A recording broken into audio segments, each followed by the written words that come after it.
Hello and welcome to What Moves Us, the podcast where we ask what moves us, or more accurately, what's going to move us in future. With the Rail Innovation Group's Johanna Randall and Liam Henderson, we look at debates, themes and decisions of the minute that will impact on the way we get about in the future. Hello, Johanna, you're there. How are you? Hi Liam, how are you?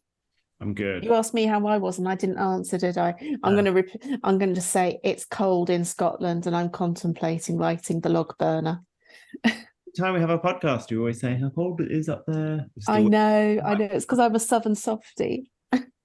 You said it, not me. Now, we also have a special guest on the line with us today who is... He's going to say... You want me to introduce myself, Liam? Well, hello everyone. I'm John Witt. I work for Eurostar, and I've known Liam for a few years now, which I'm sure we'll get onto. But I'm very happy to be here. Thank you for having me. No problems. And I can obviously see on screen that you're sitting in a car, hopefully not driving and safely stopped at the side of the road. Where are you in the world? Safely parked up, Liam. I'm in the Peak District, which is where I live. In fact, I've very timely just got off a train. I've been with my Eurostar colleagues today, just arrived in Macclesfield, which is where I'm sat waiting to drive home to my house in the Peak District. So very lovely part of the world, very lucky to be here. Excellent. So we want to have a chat with you today to ask you more about culture at Eurostar, and we'll come on to all of those questions. But as a bit of context, can you tell us how you are connected to either the current or future culture of Eurostar? Yeah, it's a long story, and I'm conscious we haven't got loads of time, so I'll keep it as short as I can. I am in my second stint at Eurostar, so I rejoined Eurostar about 3 months ago, having worked with Eurostar previously for 13 years. So I joined Eurostar in 2004. I left in 2017, spent 6 years working elsewhere within the rail industry in the UK, and recently rejoined. And the sort of longer answer to the question, I suppose my relationship, and I'll call it a love affair because that's what it is with Eurostar, started a long time ago, 19 years ago. I did all kinds of different things there. Eurostar was still a relatively young organisation in 2004. It had been going for 10 years. So travelling underneath the through the Channel Tunnel to France and Belgium was a pretty new thing still. And I suppose I sort of grew with the company and grew up with the company and made a lot of friends there over those 13 years. Left for 6 years and had 6 fantastic years doing other things. Probably zoning in a little bit more on culture and people and engagement and communications and all that good stuff that we'll talk about. And then recently rejoined Eurostar to support them as they joined forces with Thalys, who are another European rail operator. So my focus at the moment is on that integration of those two operators, Eurostar and Thalys.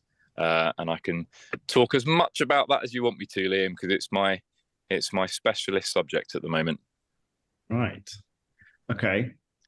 So I guess, first of all, do you think, well, I mean, okay, so we can come on to, I obviously have about 10 million detailed questions for you, but coming from Eurostar, why is there a focus on culture there? I mean, culture is so enormous and fascinating, and you know, we could fill an entire episode just talking about our thoughts on culture and what it is and what it isn't, and it's all very subjective. I mean, you know, culture is probably no more important to Eurostar than it is to any other organisation. You know, culture, to me at least, you know, culture's always been really important, and of course it's different and it's made up of all kinds of different elements. In the case of Eurostar, I suppose the obvious sort of USP for Eurostar is that it's kind of, you know, multi-European country by nature of the stations that we run between. We run between the UK and France, Belgium and the Netherlands to Amsterdam. So that sort of immediately brings something interesting, I guess, because you've got a mix of you know, customers of all different nationalities and of course colleagues of all different nationalities, and the you know, the joining forces with Thalys just sort of adds to that interesting mix, really. More destinations, more different cultures in a geographical sense. So I guess that's kind of interesting to start with. Culture, you know, from a sort of corporate perspective, because I suppose you can think about it in different ways. You can think about work and not work. And if we think about work, culture is really important at Eurostar, you know, creating a culture of course, we have our corporate values, but I suppose if I was to describe Eurostar's culture, it would definitely be that sort of multinational makeup of the organisation, and also a customer-centric organisation. You know, I'm sure that's quite a cliched thing to say. Anyone's going to say that about their company, but in my experience over those 19 years with Eurostar, it always has been a very customer-centric organisation, and I think that in the main, I think Eurostar does that very well. I think, you know, sometimes train companies get it wrong. Of course they do. I'm not going to dispute that. But I think in the main, I think Eurostar does that really well, puts its focus on customers. And so that's a slightly rambly answer, Liam, and I could say more if you want me to. I think I'd like to hear more, because I think most people probably would agree that in the main Eurostar do get it right in terms of having that customer centricity. You know, almost you could say, you know, if Eurostar was a piece of rock, you would see that through, you know, through everybody's veins and that, you know, chipped in. So how does Eurostar approach that culture? Why does it get it right? And and how do you make sure that, you know, you're always, you know, keeping that culture fresh and that people get it all the time? I think about this a lot, and I think that my take on this is that there are lots of different elements which are all interlinked. I think that I kind of alluded to this earlier. Eurostar were and still are to an extent pioneers. You know, that Eurostar was the first operator. I know, you know, there's Le Shuttle that takes cars, but the first passenger operator to take passengers through the Channel Tunnel from London to the continent. So that, you know, sort of suppose was the catalyst for the Eurostar's culture of today. The fact that, and there are lots of people who I work with now who've been there since day one. So there is this real sort of feeling of being pioneers, being innovative. So that kind of breeds something quite exciting, I think, for colleagues and for customers. And then linked to that, I think, is Eurostar's brand, which again, I'm biased, but of course I'm going to say this, but I think it's really strong. I think people know Eurostar. I think they like Eurostar as a brand. You know, when you sort of think about traveling from London to Paris, the language that a lot of us now use is, I'll take the Eurostar. It's not, I'll take a train under the English Channel. I'll take the Eurostar. So Eurostar has a known and trusted brand. Everyone, sounds so corny, I sound like such a company boy, but I really mean everything I'm saying. Everyone I've worked with at Eurostar is fantastic. Eurostar employs great people. And, you know, clearly it doesn't take a genius to work out that, you know, if you've got a great brand and you've got great people, then your customer experience is probably going to be pretty good. And I want to sort of make it clear and caveat, I get that, you know, no one is perfect all of the time. There'll be people probably listening to this podcast who'll think, well, hang on a minute, I had a really bad experience. And so I'm not saying that doesn't ever happen, but in the main, I think we get it right. And to answer your question, Johanna, I think it's just a sort of virtuous circle of all of those things. Great people who are proud to work for Eurostar, proud to work for the rail industry, want to do great things for customers who have in the main a great experience. And so the sort of virtuous circle continues.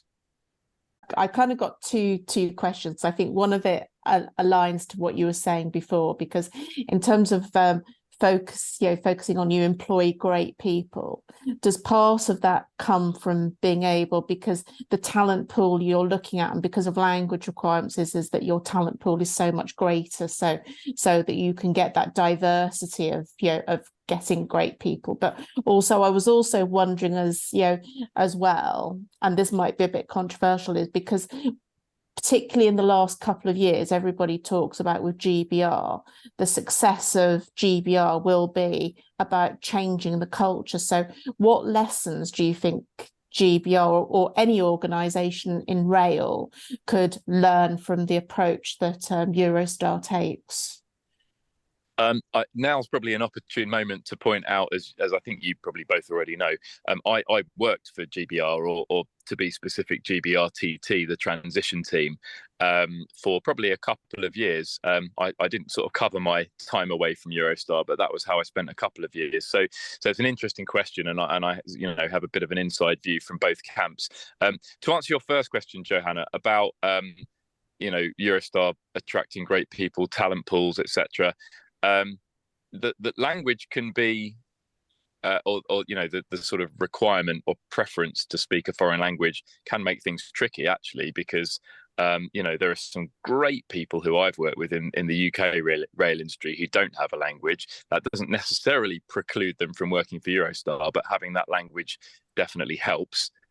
Having said that, yes, Eurostar has a fantastically diverse workforce. I love the fact that when I walk into the office, I hear snippets of conversations. Sometimes it's in English, French, Belgian or Flemish. Sometimes I'll join a meeting and not know whether I'm going to be speaking English or French. To me, that's really exciting and really motivating. And you hear it when you walk through St Pancras Station. Whether you're a Eurostar customer or not, you'll hear people speaking French, and I find that really exciting. And I think that another, I mentioned earlier, the Eurostar brand, that is an attractive thing to people. I think that's really important, and is sort of at the crux of great organizations and great culture, is having an attractive brand. It's, being honest, it's one of the reasons why I went back to Eurostar. I mentioned my love affair with Eurostar. Eurostar's always been in my heart. And when the opportunity to rejoin a few months ago came up, one of the things that attracted me back was the brand and the product and the service. So definitely that helps when you're trying to recruit great people, is having a strong brand. So you have this virtual circle in Eurostar, and now you've got the challenge of integrating with another operator that has obviously a different culture and a different brand. Is that virtual circle guaranteed now that you have a diluted brand? The two organizations, Eurostar and Thalys, are, I'm going to be full of caveats, in my what is relatively limited experience in the past 3 months, but obviously I was with Eurostar before and I knew Thalys, that those two organizations are complementary. Those two organizations are working hand in hand already from a sort of customer perspective. That joining of Eurostar and Thalys is perhaps not evident yet, because there are still two separate brands, two separate websites, and different trains, etc. But from a kind of insider's view, we're working hand in hand together, and all of the people in both of the organizations are fantastic. My boss, for example, is I don't really know whether to refer to her as a Thalys person, because we're not thinking of it like that anymore. We're thinking of ourselves as one. We use the word Eurostar family, which I'm sort of straying from your question, Liam. But to answer your question, I haven't seen any cause for concern about the bringing together of those two organizations. On the contrary, I think two great organizations with people who are probably hold similar values, proud to work for their organizations. There are some things which I won't go into, mainly because I'm not sure if I can, given that this podcast will be in the public domain. But some things are perhaps not as straightforward. But from a cultural perspective, I think that I've only got positive things to say. I think the two organizations are complementary. Am I right in thinking that I read last month that actually Thalys is going to be rebranded under the Eurostar family because of the fact that there was more recognition of the Eurostar brand amongst its core customer base? Yes, you are correct, and that's the thing. I was hesitating because I couldn't remember. I couldn't remember what was public knowledge and what wasn't. I really should know that, but yeah, the short answer is yes. And I think that's I can't remember exactly what you asked, Liam, but that's probably quite tricky for a lot of people who work for Thalys. If I put myself in that position and think about my sort of pride and love of Eurostar, to be sort of saying goodbye to some elements of that is quite difficult and quite sad, I guess. So, you know, I'm and my colleagues, we're all very aware of that and sensitive to that. That's a little bit tricky, but I think sort of overall thinking about culture, you know, broadly, two great organisations full of great people, and I feel genuinely, I'm not just saying this because I have to, I feel really excited and optimistic about the future. Eurostar, thinking about the Eurostar family, the future Eurostar, the new Eurostar, has, you know, great ambitions to grow its network and increase passenger numbers, and that's a really positive, exciting thing. So yeah, it's overall it's positive. There'll be a few things which perhaps will be a little bit tricky before we get to this bright and positive future, but the long-term picture is really positive and optimistic, I would say. But that's quite interesting. And going back to the question that I asked earlier about GBR and what lessons any organisation in GB Railway can learn from your experiences, particularly around culture, that is quite interesting, because over the last 25 years of privatisation, there's been frequent rebrands of train operators, and and even for the infrastructure operator from Railtrack to Network Rail and that. And everybody does talk about the success of GBR is all about culture. But I know you've been working with the task, the transition team, and it is a huge task. So if you think, in a microcosm, Eurostar and Thalys merging that together is actually quite small, despite the geography and the language and the different nationalities involved with that. What's your advice for GB Rail as a whole, not necessarily GBR but GB Rail, in terms of tackling this big task? Well, it's quite nice because I feel sort of liberated now. I worked for GBRTT, and now I can sort of openly, perhaps speak my mind a bit more openly. I think there's an awful lot I could say here. I think this is sort of where we get into the nuances of culture, because the first and most important thing to say is that there is an awful lot that the organisations involved with the future GBR, there's an awful lot that they do really well. And I think that's, to me, that's the most important thing. When I was working on this on the inside, I think there was too much talk about what was broken and what needed to change. And I'm not saying that nothing is broken and that things don't need to change, but for me, there wasn't enough talk about the things that we do really well that we should retain and do in the future. For example, the tremendous pride that people who work in the UK rail industry have. You can think whatever you want, have your opinions about the industrial action that's been taking place for as long as I can remember. But one thing that I do have is respect for the people who take great pride and care in their job and looking out for their colleagues.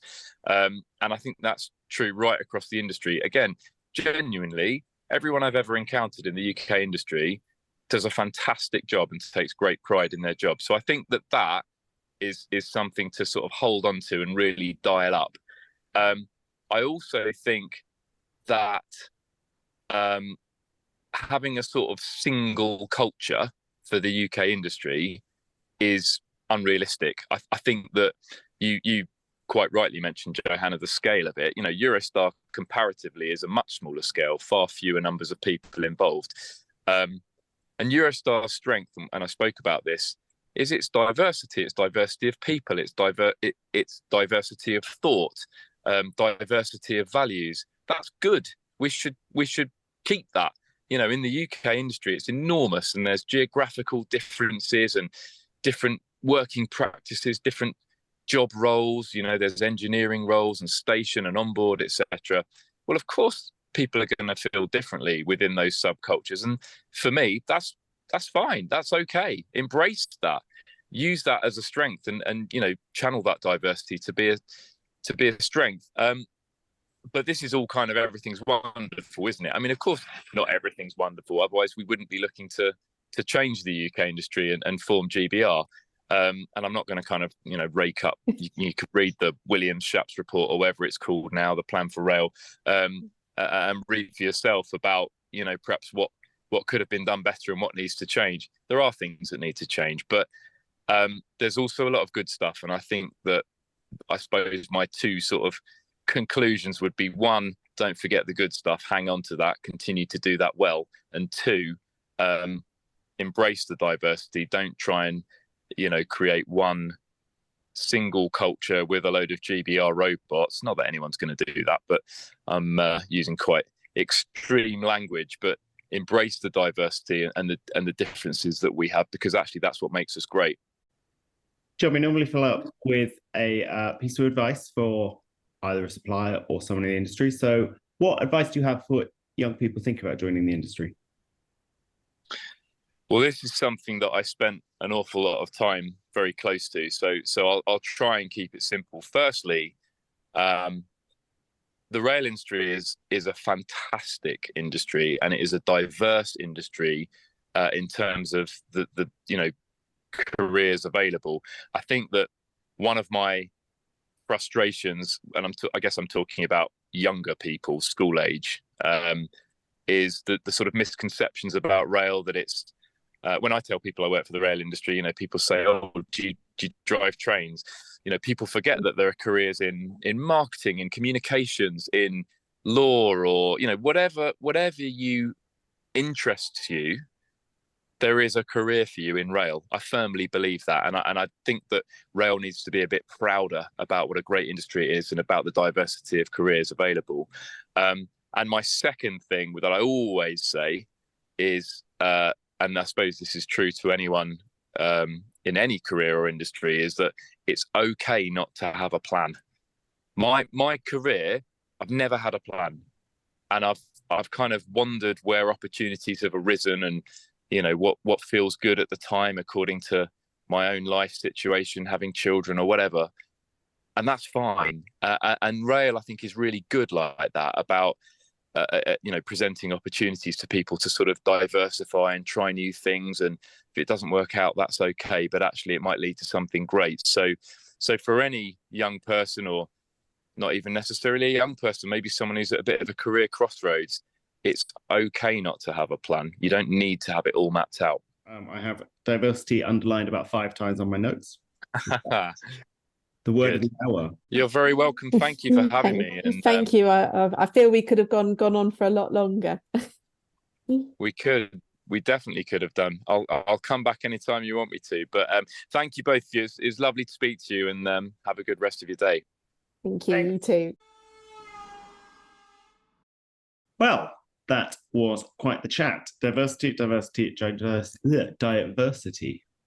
I know it does feel as though we didn't really have enough time to discuss everything, because there is just so much that we could have talked about. Because I think that was probably the first time that we've really talked in any detail about diversity for a couple of years on the podcast.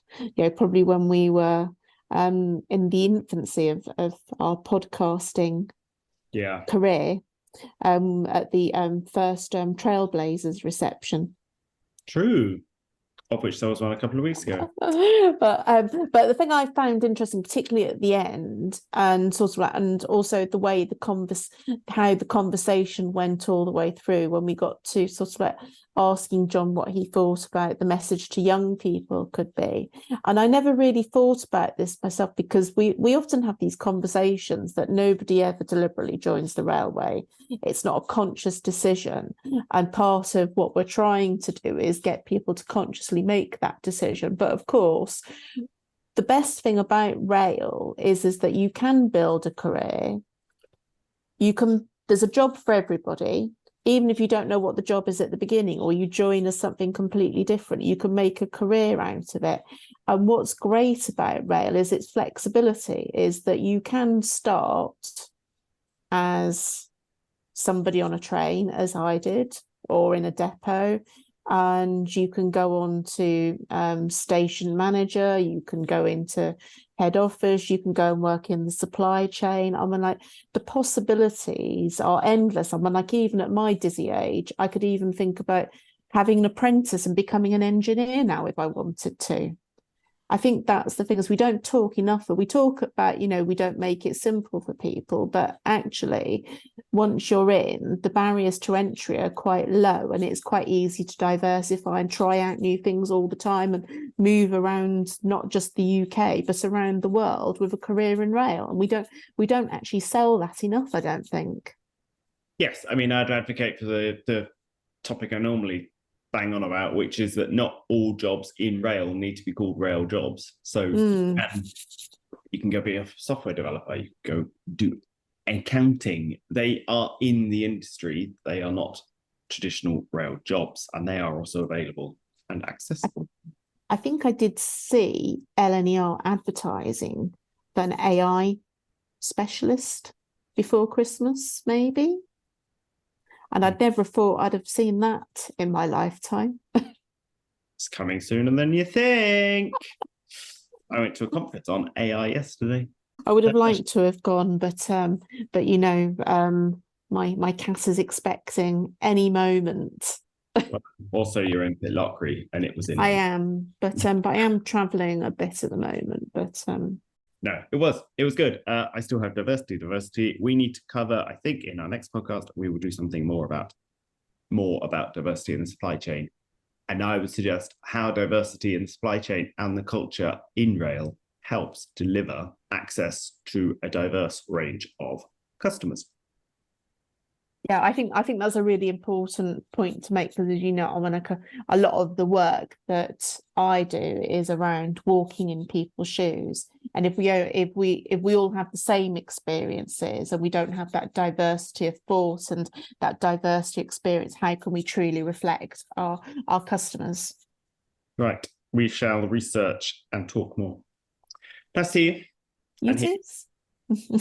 Bye. Speak soon. Bye. Thanks for listening to another episode of What Moves Us. We hope we moved you. For more episodes, you'll definitely want to subscribe to our channel. Till next time.